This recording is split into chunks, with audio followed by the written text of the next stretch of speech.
আপনারা দেখছেন সীমাবদ্ধ ইউটিউব চ্যানেলে সবাইকে স্বাগত। প্রথম দফায় মূলত উত্তরবঙ্গ এবং পশ্চিমাঞ্চলের জেলাগুলিতে ভোট হয়েছে এবং এই 16টি জেলায় ভোট হয়েছে এবং টোটাল 152টি আসনের লড়াই সম্পন্ন হয়েছে।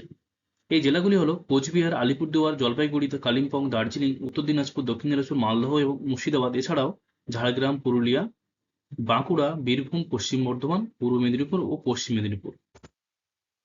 প্রথম দফায় যে ভোট হয়েছে সেই ভোটে টোটাল ভোটের হার হয়েছে 93%, যা সর্বকালীন রেকর্ড পশ্চিমবঙ্গ তথা ভারতবর্ষের ইতিহাসে। এই যে ভোট হয়েছে সেই ভোটটি বৃহস্পতিবার গভীর রাত পর্যন্ত বিশ্লেষণ করেছেন কেন্দ্রীয় স্বরাষ্ট্রমন্ত্রী অমিত শাহ। কয়েকদিন ধরে তিনি পশ্চিমবঙ্গে আছেন, বিভিন্ন প্রান্তে ঘুরে ঘুরে প্রচার চালাচ্ছেন। শুক্রবার সকালে নিউ টাউন হোটেল থেকে সাংবাদিক বৈঠক করে অমিত শাহ জানিয়েছেন তাদের বিশ্লেষণের কথা। তিনি জানিয়েছেন, প্রথম দফায় 152টি আসনের মধ্যে অন্তত 110টি আসনে বিজেপি জয় নিশ্চিত করবে বিজেপি। এছাড়াও তিনি দাবি করেছেন এই আসন আরো বাড়তে পারে এবং শাহ আত্মবিশ্বাসী পশ্চিমবঙ্গে বিপুল সংখ্যাগরিষ্ঠতা নিয়ে ক্ষমতায় আসতে চলেছে বিজেপি। এখন দেখা যাক উনি এই যে আসন সংখ্যক দাবি করেছেন সেই আসন আদৌ সম্ভব কিনা। বিধানসভা ভোট 2021 সালে যে আসন সংখ্যা ছিল 152টা, সেই আসন সংখ্যার মধ্যে তৃণমূল কংগ্রেস পেয়েছিল 92 এবং বিজেপি পেয়েছিল 59টি। অর্থাৎ এই যে 92টা আসন তৃণমূল কংগ্রেস পেয়েছিল এবং বিজেপি পেয়েছিল 59টা, অর্থাৎ অমিত শাহ এখন দাবি করছেন 110টি আসন। সুতরাং 59 থেকে 110 অর্থাৎ প্রায় প্রায় 50 থেকে 51টা আসন আরো বেশি পেতে হবে। এই যে একটা লম্বা জাম্প, সেই জাম্প কি আদৌ সম্ভব? এত এত লম্ব কি সত্যি সম্ভব হবে?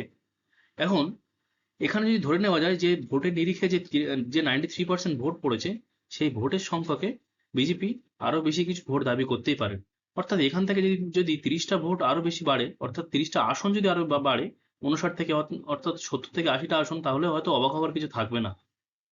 কারণ যে সমস্ত জায়গায় ভোটার সংখ্যা বাতিল হয়েছে এসআইআর এর পরে দেখা গেছে যে যে সমস্ত জায়গায় তৃণমূল কংগ্রেস অনেকটা এগিয়ে ছিল, সেই সমস্ত জায়গায় বেশি সংখ্যক ভোটার বাদ পড়েছে এবং সেই ভোটার যদি বাদ পড়ে যায় তাহলে তৃণমূল কংগ্রেস হয়তো সেই সমস্ত জায়গা থেকে সিট হারাতে পারে এবং বিজেপি সেই সমস্ত জায়গায় যে যে সমস্ত জায়গায় খুব অল্প মার্জিনে হেরেছে সেই মার্জিনগুলোতে হয়তো বিজেপি সিট পেয়ে যাবে। সুতরাং 110টি না হলেও যে প্রথম দফায় যে ভোট হয়েছে সেই ভোটে 59 থেকে আরো 30টা ভোট কমপক্ষে পেতে পারে। অর্থাৎ এটা অসম্ভব কিছুই নয়। এটা যদি হয় তাহলে সেটাও অবাক হওয়ার কিছু থাকবে না। এখন এই যে 59টি ভোট বিজেপি পেয়েছিল এবং তৃণমূল কংগ্রেসের 162টি আসনের মধ্যে তৃণমূল কংগ্রেস এবং বিজেপি উভয় পক্ষে যে ভোট ভাগাভাগি হয়েছিল, তার মধ্যে কংগ্রেস এবং সিপিএম অল্প সংখ্যক ভোট বা একটা কি দুটো ভোট পেয়েছিল। কিন্তু এবারে যদি দেখা যায় যে কংগ্রেস হয়তো কিছু কিছু পরিমাণ ভোট পেলেও পেতে পারে, এই এই এই- এই অর্থাৎ এই যে 110টি আসন দাবি করেছেন সেখান থেকে অমিত শাহ ঝুলিতে হয়তো এত সংখ্যক না আসলেও সেখান থেকে কিছু ভোট কংগ্রেস এবং কিছু ভোট সিপিএম এর দিকেও যেতে পারে।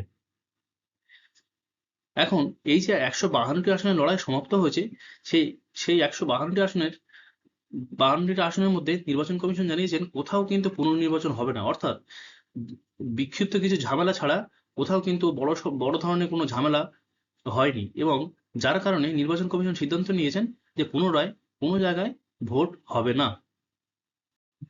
এখন দেখা যাক এই যে প্রথম দফায় যে ভোটের হার 92.9%, সেই সেই ভোটের শতাংশের নিরিখে জেলাগুলোর মধ্যে কোন জেলা বেশি এগিয়ে বা কিছু কিছু আসন আছে সেখানেও রেকর্ড পরিমাণ ভোট পড়েছে, সেই আসনগুলো কোথায়।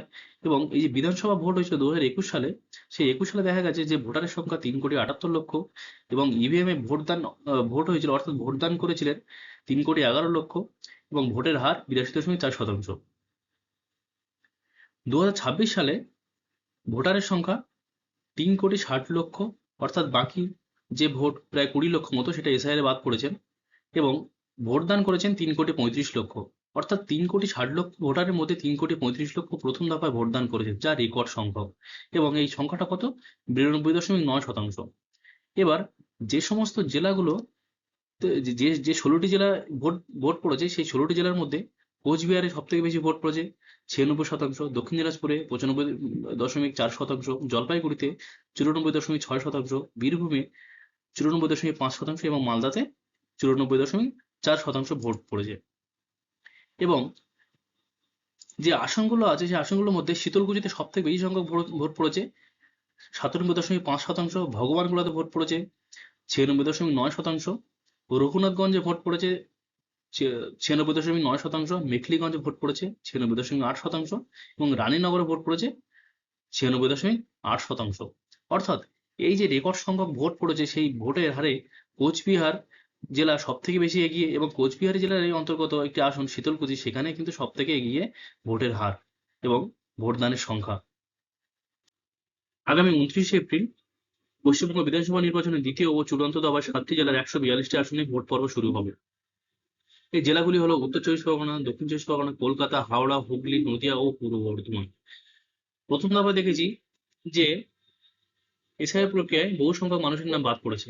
দ্বিতীয় দফায় ভোটের আগে দেখে নেব আমরা যে এই বাদ পড়া ভোটারের সংখ্যা কত। এই বাদ পড়া ভোটারের সংখ্যার মধ্যে সব থেকে বেশি আছে উত্তর চব্বিশ পরগনায়, সেখানে বাদ পড়া ভোটারের সংখ্যা 10 লক্ষ। দক্ষিণ চব্বিশ পরগনাতে বাদ পড়া ভোটারের সংখ্যা 9 লক্ষ। কলকাতা উত্তর এবং কলকাতা দক্ষিণ মিলিয়ে প্রায় 7 লক্ষ ভোটার বাদ পড়েছেন। এছাড়াও হাওড়াতে 5 লক্ষ, হুগলিতে 5.5 লক্ষ, নদিয়াতে 4.5 লক্ষের কাছাকাছি, পূর্ব বর্ধমানে 4 লক্ষেরও বেশি। অর্থাৎ এই এত সংখ্যা, অর্থাৎ প্রায় 44 থেকে 45 লক্ষ ভোটার কিন্তু গোটা এসআইআর প্রক্রিয়াতে এই 7টি জেলায় 142টা আসনের মধ্যে বাদ পড়েছেন। এই যে দ্বিতীয় দফায় যে 29শে এপ্রিল ভোট গ্রহণ পর্ব শুরু হবে, সেই ভোট গ্রহণের আগে যে সমস্ত মানুষ তাদের, অর্থাৎ 27 তারিখে যদি কিছু মানুষ যদি ট্রাইব্যুনালে নাম তোলাতে পারে, তাহলে হয়তো এই ভোটারের সংখ্যাটা, এই বাদ পড়ার সংখ্যা হয়তো কিছুটা কমতে পারে। এখন দেখা যাক নির্বাচন কমিশন কি সিদ্ধান্ত নেন এবং সুপ্রিম কোর্টের ট্রাইব্যুনালে কতটা সংখ্যক মানুষ তাদের নাম তুলতে পারেন, এবং সেই নাম তুলতে পারলেও আদৌ কি তারা বুথে গিয়ে ভোট দিতে পারবেন, সেটাও দেখার বিষয়। এবং এই দ্বিতীয় দফায় যে ভোট শুরু হবে আগামী 29শে এপ্রিল, সেই 29শে এপ্রিল ভোটের আগে এখন কিন্তু প্রচারাভিযান কিন্তু তুঙ্গে। প্রচার শেষ হতে বাকি মাত্র আর 2 দিন। ভোটের আগে শেষ শনিবার অর্থাৎ আজই সব দলের প্রার্থীরা মিটিং মিছিল পথসভা করে ভোটারদের কিন্তু মন জয় করার চেষ্টা চালাচ্ছেন। এখন তো সময় ভোটারদের বোঝানোর, ভোটারদের বোঝার, তাদের দুঃখ সুখ দুঃখে পাশে থাকার। আপনি আপনি বুঝুন, আপনি দেখুন, আপনি মানুষের পাশে থাকবেন। এই কে আপনার পাশে থাকছে, কে আপনার পাশে থাকছে না, আপনার এলাকাতে দেখুন যে রাস্তাঘাট থেকে শুরু করে যে সমস্ত দৈনন্দিন পরিষেবা, সেগুলো আপনারা কতটা কি পেয়েছেন, সেই বুঝে আপনার একটি গুরুত্বপূর্ণ ভোট আপনার পছন্দের দলকে দিন। এবং আপনি আপনি আপনার নিজের পছন্দ মতো দলকে বেছে নিন, এবং সেই দলকে বেছে নেওয়ার আগে আপনি অবশ্যই ভেবে দেখবেন যে তাকে কেন ভোট দিচ্ছেন, কি জন্য ভোট দিচ্ছেন। কারণ আপনার একটি ভোট খুবই গুরুত্বপূর্ণ এবং খুবই মূল্যবান। সুতরাং আপনি ভোট নষ্ট করবেন না। ভোট আপনার সাংবিধানিক অধিকার, এবং এই সাংবিধানিক অধিকার আপনি পূরণ করুন, এবং এই দায়িত্ব আপনি পালন করবেন, এই আশা রাখছি। এখন আমরা দেখব একটি দুর্ভাগ্য এবং দুশ্চিন্তাজনক খবর।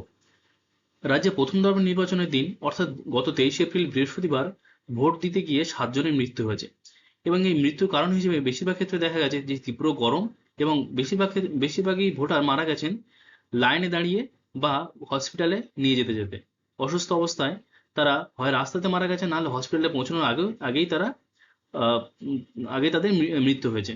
এবং আগামী যে দ্বিতীয় দফায় ভোট আসছে, সেই দ্বিতীয় দফায় ভোটেও তীব্র গরম, এবং এই তীব্র এবং অস্বস্তিকর গরমে কিন্তু যে সমস্ত বয়স্ক মানুষ আছেন যারা ভোট দিতে যাচ্ছেন বা যাবেন, বা বা বা বা যারা ইয়াং আছেন, তাদের ক্ষেত্রেও একটা কথা বলে রাখবো যে আপনি আপনাদের বাড়ির যদি কোনো বয়স্ক মেম্বার থাকেন, তাকে আপনি খেয়াল রাখুন। তার জন্য জলের বোতল, ছাতা, এবং যতটা সম্ভব আপনি রৌদ্র এড়িয়ে চলুন। এবং যদি দীর্ঘক্ষণ লাইনে দাঁড়ানো সম্ভব না হয়, তাহলে আপনি যে সমস্ত নির্বাচন কমিশনের তরফ থেকে যে সমস্ত পরিষেবা দেওয়া হয়েছে, সেগুলোকে ব্যবহার করুন। সিআরপিএফ দের বলুন যে তারা যেন এল্ডার যে সমস্ত পিপল আছে তাদের জন্য যেন তারা ব্যবস্থা নিতে পারে। এছাড়া এছাড়া আবহাওয়া দপ্তর থেকে জানাচ্ছে যে আগামী 29শে এপ্রিলের আগেই, অর্থাৎ 28শে এপ্রিল দ্বিতীয় দফা ভোটের আগেই দক্ষিণবঙ্গে কিন্তু বৃষ্টি হওয়ার সম্ভাবনা আছে। যদি বৃষ্টি হয় তাহলে সেটা খুবই ভালো লক্ষণ, এবং সেটা খুবই ভালো খবর। তাহলে হয়তো কিছুক্ষণের বা কিছুদিনের যে স্বস্তি পাওয়া যাবে, সেই স্বস্তির মধ্যে যদি ভোট পর্বটা মিটে যায়, তাহলে সেটা সাধারণ মানুষ এবং আপামর দক্ষিণবঙ্গের বাসীর জন্য সেটা অনেকটা সুখদায়ক হবে। এবং এবং যে ভোটদান প্রক্রিয়া সম্পন্ন হবে, সেই ভোটদান প্রক্রিয়া শান্তিপূর্ণভাবে হবে, এটা আশা করছি। উত্তরবঙ্গের ভোট মোটামুটি শান্তিপূর্ণভাবে মিটেছে, এবং সেখানে কিন্তু কোনো পুনর্নির্বাচন হচ্ছে না। আশা করব দক্ষিণবঙ্গের ভোটটাও কোনো রকম ঝামেলা ছাড়াই ভোট পর্ব মিটে যাবে, এবং এবং তার কয়েকদিনের পর কিন্তু রেজাল্ট আশা করব বিগত যে ভোটগুলো হয়েছে সেই ভোটের পূর্ববর্তী এবং পরবর্তী যে সমস্ত নির্বাচন হয়েছে, নির্বাচন প্রক্রিয়া পরে এবং রেজাল্টের পরে কিন্তু প্রচুর ও, হাঙ্গামা হয়েছে বা মারপিট হয়েছে, সেটা যেন এবারে ভোটের ক্ষেত্রে, ভোটের পর যেন না হয়, সেই আশায় রাখবো। আজকে পর্বটা এখানে শেষ করছি। আপনাদের ভিডিওটা কেমন লাগলো আপনারা জানাবেন, আর আপনারা পারলে চ্যানেলটিকে সাবস্ক্রাইব করবেন, চ্যানেলটিকে লাইক এন্ড শেয়ার করবেন। আবার দেখা হবে পরের ভিডিওতে। নমস্কার।